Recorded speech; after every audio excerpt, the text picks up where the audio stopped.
Today we read about class 12 chapter number 3 परागण, निषेचन, भ्रूणपोष तथा भ्रूण का परिवर्धन। परागण के बारे में इस चैप्टर के अंदर हमें पढ़ना है। पौधों में निषेचन की जो क्रिया पाई जा रही है उसके बारे में हमें इसमें पढ़ना है। भ्रूणपोष किस प्रकार से विकसित होता है उसके बारे में, और भ्रूण का विकास किस तरह से पौधों में संपन्न होता है उसके बारे में हमें इस चैप्टर के अंदर पढ़ना है। तो इसमें सबसे फर्स्ट जो हेडिंग है हमारी वो है परागण। परागण की सिंपल सी डेफिनेशन ये है कि पुंकेसर के पराग कोश से पराग कणों का जायांग के वर्तिकाग्र पर स्थानांतरण परागण कहलाता है। यानी पुंकेसर हम सब लोग जानते हैं नर जनन अंग है पुष्प का, जबकि जायांग मादा जनन अंग होता है। तो पुंकेसर के पराग कोश से पराग कणों का जायांग के वर्तिकाग्र पर स्थानांतरण परागण कहलाता है। इसके बाद सेकंड, परागण के प्रकार। तो परागण की क्रिया निम्न दो प्रकार की होती है। इसमें फर्स्ट टाइप है स्वपरागण, सेकंड टाइप है परपरागण। और इनके नाम के अंदर ही इनकी परिभाषाएं उपस्थित है। जैसे स्वपरागण, स्व का मतलब होता है खुद का, यानी एक पौधा है उसके अंदर का परागकण, उसके अंदर उपस्थित पुष्प का परागकण उसी पौधे के पुष्प पर चला जाता है तो उसे स्वपरागण बोला जाता है। परपरागण मतलब होता है दूसरे पौधे पर पराग कणों का जाना, यानी एक पौधे से परागकण निकलेगा और उसी जाति के दूसरे पौधे पर जब प्रवेश करेगा तो उसे परपरागण के नाम से जाना जाता है। तो इसकी परिभाषा ये है स्वपरागण की, जब एक पुष्प के परागकण उसी पुष्प के जायांग की वर्तिकाग्र पर स्थानांतरित होते हैं। एक पुष्प के परागकण उसी पुष्प के जायांग के वर्तिकाग्र पर या दूसरे पुष्प के जायांग के वर्तिकाग्र पर स्थानांतरित होते हैं तो इस क्रिया को स्वपरागण के नाम से जाना जाता है। यानी एक पौधा है उसके अंदर पुष्प है, तो उस पुष्प में उपस्थित परागकण उसी पुष्प की जायांग के वर्तिकाग्र पर चले जाए या उसी पौधे में उपस्थित दूसरे पुष्प के जायांग के वर्तिकाग्र पर चले जाए तो इस क्रिया को स्वपरागण के नाम से जाना जाता है। जबकि परपरागण में एक पादप के पुष्प के परागकण दूसरे पादप के पुष्प के वर्तिकाग्र पर स्थानांतरित होते हैं। तो दोनों में हमें डिफरेंस क्लियर समझ में आ रहा है। यहाँ एक ही पौधे के अंदर परागण की क्रिया संपन्न होगी, जबकि परपरागण में एक ही जाति के दो भिन्न पौधों के बीच परागण की क्रिया संपन्न होगी। तो परागण दो प्रकार का हो गया, स्वपरागण, और सेकंड वाले को बोला जाता है परपरागण। इसके बाद स्वपरागण के भी दो प्रकार हैं। इसके पहले प्रकार को स्वयुग्मन या ऑटोगैमी बोला जाता है, जबकि दूसरे प्रकार को सजात पुष्पी परागण या गीटोनोगैमी के नाम से जाना जाता है। तो सबसे फर्स्ट जो है स्वयुग्मन या ऑटोगैमी। इस प्रोसेस के अंदर देखिए क्या होगा, ये एक पादप है, ये इसके अंदर उपस्थित पुष्प है, तो इस पुष्प में से परागकण निकलेंगे और इसी की वर्तिकाग्र पर स्थानांतरित हो जाएंगे। जब एक पुष्प के परागकण उसी पुष्प के जायांग के वर्तिकाग्र पर स्थानांतरित होते हैं तो इस क्रिया को स्वयुग्मन के नाम से जाना जाता है। यानी एक पुष्प है, उसी में से परागकण निकले, उसी की जायांग की वर्तिकाग्र पर स्थानांतरित हो गए, इस क्रिया को, इस प्रकार के परागण को स्वयंयुग्मन कहते हैं। और स्वयंयुग्मन का एग्जाम्पल है मटर। मटर के पौधे के अंदर ये स्वयंयुग्मन की क्रिया पाई जाती है। सेकेंड टाइप है सजात पुष्पी परागण। इसके नाम के अंदर ही है, अपनी ही जाति के पुष्प पर या एक ही पेड़ पर उपस्थित दूसरे पुष्प पर पराग कणों के जाने की क्रिया सजात पुष्पी परागण कहलाती है। यानी इस वाली प्रोसेस के अंदर एक प्लांट, उस पर 2 फ्लावर उपस्थित है, तो इस फ्लावर से परागकण निकलकर दूसरे पुष्प के जायांकी वर्तिकाग्र पर स्थानांतरित होंगे। तो इस प्रकार के परागण को सजात पुष्पी परागण के नाम से जाना जाता है। और सजात पुष्पी परागण का उदाहरण मक्का तथा ककड़ी पौधे होते हैं। मक्का के अंदर इस प्रकार का परागण पाया जाता है, दूसरा ककड़ी के अंदर इस प्रकार का परागण पाया जाता है। तो दोनों में सिंपल सा डिफरेंस है, एक ही पुष्प में जो परागण होगा उसे स्वयंयुग्मन बोला जाता है, और एक ही पादप के 2 पुष्पों के बीच जो परागण होगा उसे सजात पुष्पी परागण बोला जाता है। फिर स्वपरागण की युक्तियां या अनुकूलन। तो स्वपरागण को दर्शाने वाले पौधों के अंदर कुछ युक्तियां पाई जाती हैं, कुछ साधन पाए जाते हैं या कुछ अनुकूलन पाए जाते हैं, जिससे कि इन पौधों में स्वपरागण की क्रिया संपन्न हो सके। इसमें सबसे पहली युक्ति या अनुकूलन है उभयलिंगता। उभयलिंगता के नाम में ही इसकी परिभाषा है, उभय प्लस लिंगता। उभय का मतलब होता है दोनों, लिंगता का मतलब लिंग। तो सबसे फर्स्ट जो है उभयलिंगता का मतलब ये है कि ऐसे पौधों के अंदर उभयलिंगी या द्विलिंगी पुष्प पाए जाते हैं। पहला युक्ति या अनुकूलन ये है कि ऐसे पौधे होंगे उभयलिंगता वाले जिनके अंदर पुष्प में एक ही पुष्प के अंदर नर जनन अंग भी मिलेगा और उसी पुष्प के अंदर मादा जनन अंग भी पाया जाता है, जिससे आसानी से स्वपरागण की क्रिया संपन्न हो सके। और इसका एग्जाम्पल मटर होता है। मटर के पुष्प में एक ही पुष्प में नर जनन अंग पुंकेसर और मादा जनन अंग जायांग पाए जाते हैं। सेकंड स्वपरागण की युक्ति है समकाल पक्वता। इसमें भी नाम के अंदर है, सम यानी समान, काल यानी समय, पक्वता यानी परिपक्व होना। यानी इस प्रकार के युक्ति या अनुकूलन के अंतर्गत पुष्प के नर जनन भाग और मादा जनन भाग, पुमंग और जायांग। नर जनन भाग है पुष्प का पुमंग, मादा जनन भाग है जायांग। तो पुमंग और जायांग एक साथ एक ही समय पर परिपक्व होते हैं।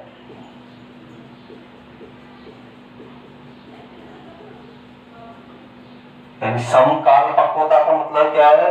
इस अनुकूलन या युक्ति के अंतर्गत पुमंग और जायांग एक साथ एक ही समय पर परिपक्व होते हैं और पराग कोश के स्फुटन के समय वर्तिकाग्र उन पराग कणों को ग्रहण करने के लिए तैयार रहता है।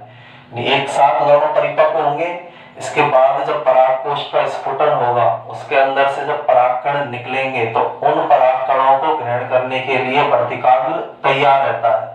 तो इस प्रकार की युक्ति को हम समकाल पक्वता कहते हैं और इसके कारण स्वपरागण आसानी से संपन्न होता है। और इसका एग्जाम्पल गुल अब्बास है।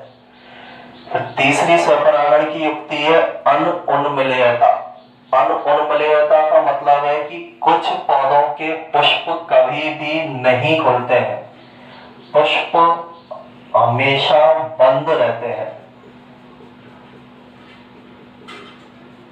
इन पौधों में पुष्प हमेशा बंद रूप में पाए जाते हैं, जिसके कारण इनमें केवल स्वपरागण संपन्न हो पाता है। पुष्प खुलेंगे नहीं, उनमें से बाहर परागकण नहीं निकल पाएंगे, तो इन पौधों के अंदर हमेशा स्वपरागण की क्रिया संपन्न होगी। और इसके एग्जाम्पल है फर्स्ट पायोला, दूसरे प्लांट का नाम है कनको। तो 3 स्वपरागण की युक्तियां हैं जिनके द्वारा स्वपरागण को आसानी से संपन्न किया जाता है।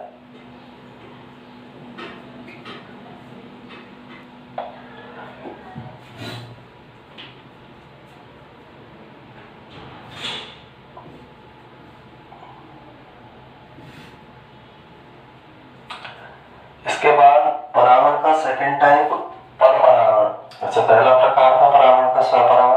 दूसरा प्रकार होता है परपरागण। परपरागण की परिभाषा है जब किसी पौधे में एक पुष्प के परागकण उसी पौधे के दूसरे पुष्प की वर्तिकाग्र पर स्थानांतरित होते हैं तो इसे परपरागण के नाम से जाना जाता है।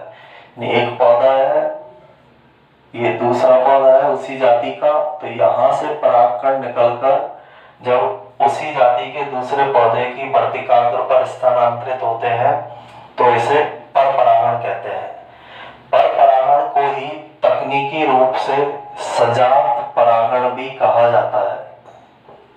परपरागण का दूसरा नाम सजात परागण भी होता है। तकनीकी भाषा में इसे सजात परागण या जीनोगेमी के नाम से जाना जाता है। जिस तरह स्वपरागण की कुछ युक्तियां तथा अनुकूलन थे, उसी तरह से परपरागण की भी कुछ युक्तियां तथा अनुकूलन पाए जाते हैं। इनमें सबसे पहला युक्ति या अनुकूलन है स्वबंध्यता। तो स्वबंध्यता एक इस प्रकार का गुण है जिसमें पौधे के पुष्प में स्वयं द्वारा विकसित परागकण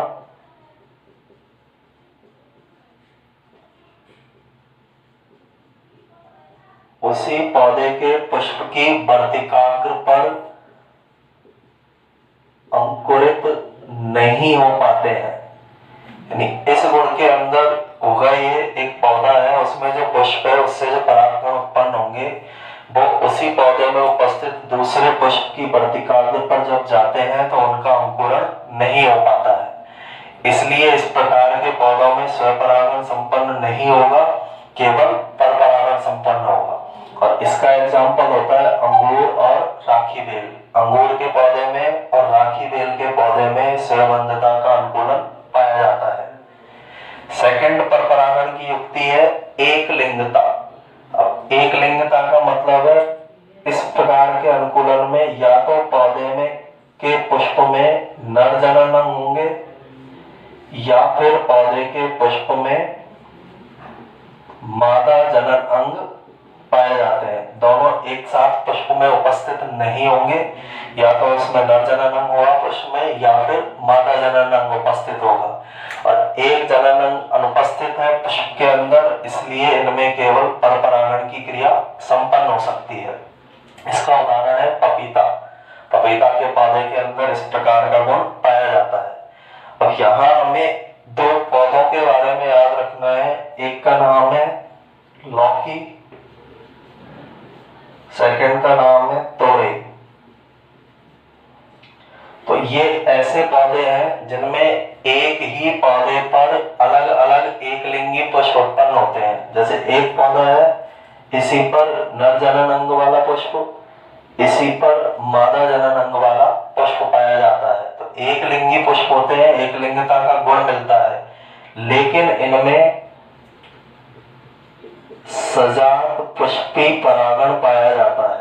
यानी इस पौधे से इस पुष्प से परागकण निकलकर इसकी वर्तिकाग्र पर स्थानांतरित हो जाएंगे, तो इनमें सजात पुष्पी परागण पाया जाता है, जो एक प्रकार से स्वपरागण का प्रकार होता है। ये अपवाद है, एक लिंगी पुष्प है इन पौधों में, फिर भी इनमें परपरागण नहीं पाया जाएगा। उसके स्थान पर इनमें स्वपरागण का एक प्रकार सजात पुष्पी परागण उपस्थित होता है। तीसरी परपरागण की युक्ति है भिन्न काल पक्वता। इसके नाम के अंदर ही है, इस गुण के अंदर पुष्प में पुमंग और जायांग, इस गुण में पुमंग और जायांग अलग अलग समय पर परिपक्व होते हैं। अलग अलग समय पर परिपक्व होते हैं। तो जब दोनों अलग अलग समय पर परिपक्व होंगे पुमंग और जायांग, तो उनमें स्वपरागण संपन्न नहीं हो पाएगा, बल्कि उसके स्थान पर इनमें परपरागण पाया जाता है। भिन्न काल पक्वता को भी आगे हम दो भागों के अंदर डिवाइड कर सकते हैं। पहले भाग का नाम है पुम पूर्वता और दूसरे इनके भी नाम के अंदर इनकी परिभाषाएं हैं। पुंपूर्वता का मतलब है जब पराग कोश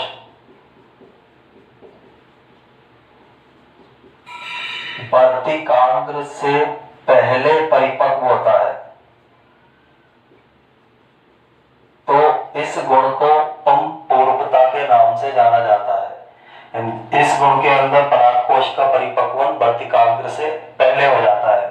उदाहरण है इसके गुड़हल और कपास। गुड़हल और कपास के अंदर पुंपूर्वता का गुण पाया जाता है। इसी का जस्ट अपोजिट है स्त्री पूर्वता। इसमें वर्तिकाग्र परागकोश से पहले परिपक्व होता है। स्त्री पूर्वता के गुण के अंदर वर्तिकाग्र परागकोश से पहले परिपक्व हो जाएगा।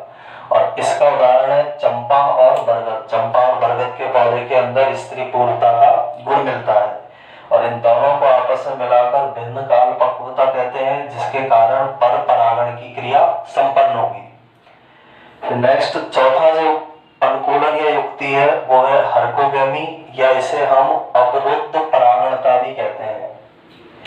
हरकोगमी को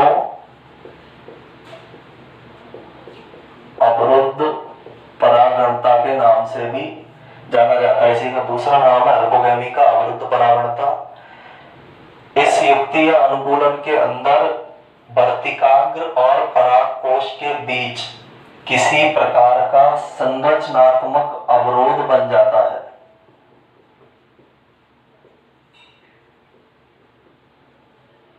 इस विशेषता अनुकूलन युक्ति में वर्तिकाग्र और परागकोश के बीच संरचनात्मक अवरोध बन जाएगा, जिसके कारण उनमें स्वपरागण संभव नहीं हो पाता है।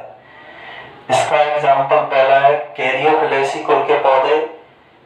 इन कुल के पौधों के अंदर वर्तिका की लंबाई पुंकेसर से काफी अधिक होती है। इन पौधों में वर्तिका पुंकेसर से अधिक लंबी पाई जाती है। तो वर्तिका के अधिक लंबे होने के कारण इनमें स्वपरागण संपन्न नहीं हो पाता है। इसी प्रकार कलिहारी पौधे में परागकोश का स्फुटन इस प्रकार से होता है कि इसमें उपस्थित परागकण दूर जाकर गिरते हैं। यानी प्रेशर से इसमें परागकोश फटेगा, जिससे इसके अंदर जो परागकण है वो दूर जाकर गिरेंगे। उसी पौधे के पुष्प पर वो नहीं आ पाते हैं, वो उस स्थान से दूर जाकर गिरते हैं। तो इस कलियारी या ग्लोरियोसा पौधे में परागकोश के स्फुटन से परागकण दूर जाकर गिरते हैं, जिसके कारण इनमें स्वपरागण संभव नहीं हो पाता है, बल्कि उसके स्थान पर इसमें परपरागण पाया जाता है। पांचवा परपरागण की युक्ति अनुकूलन है विषम वर्तिकात्व। अब विषम वर्तिकात्व का एग्जाम्पल है प्रमुला नामक प्लांट। तो प्रमुला नामक प्लांट के अंदर दो प्रकार के पुष्प मिलते हैं। प्रमुला जो पौधा है उसके अंदर दो प्रकार के पुष्प मिलेंगे। अब इन पुष्पों की विशेषता क्या होती है? एक पुष्प लंबी वर्तिका और छोटे पुंकेसर युक्त होता है। पहला एक प्रकार का पुष्प लंबी वर्तिका और छोटे पुंकेसर युक्त होगा, जबकि दूसरे प्रकार के पुष्प लंबे पुंकेसर और छोटी वर्तिका युक्त होते हैं। तो इस कारण से लंबी वर्तिका और छोटे पुंकेसर के अंदर पुंकेसर से परागकण लंबी वर्तिका के ऊपर नहीं जा पाएंगे, तो स्वपरागण संपन्न नहीं होगा। दूसरा लंबे पुंकेसर है, वर्तिका छोटी है, जो परागकण पुंकेसर में से निकलेंगे वो उस छोटी वर्तिका नीचे स्थित वर्तिका पर नहीं पहुंच पाते हैं, इसलिए इसमें स्वपरागण संपन्न नहीं हो पाता है। तो पांचवा तरीका विषम वर्तिका वर्तिकात्व यानी वर्तिका की लंबाई में भिन्नता पाई जा रही है। वर्तिका लंबी हो सकती है पुष्प में, या फिर पुष्प में वर्तिका कैसी पाई जा सकती है, छोटी वर्तिका पाई जा सकती है। लंबी वर्तिका हमेशा लंबे पुंकेसर से परागित हो सकती है, जबकि छोटी वर्तिका जो है वो छोटे पुंकेसर से परागित हो सकती है। लेकिन इसमें दो प्रकार के पुष्पों में अलग अलग अंतर पाया जा रहा है।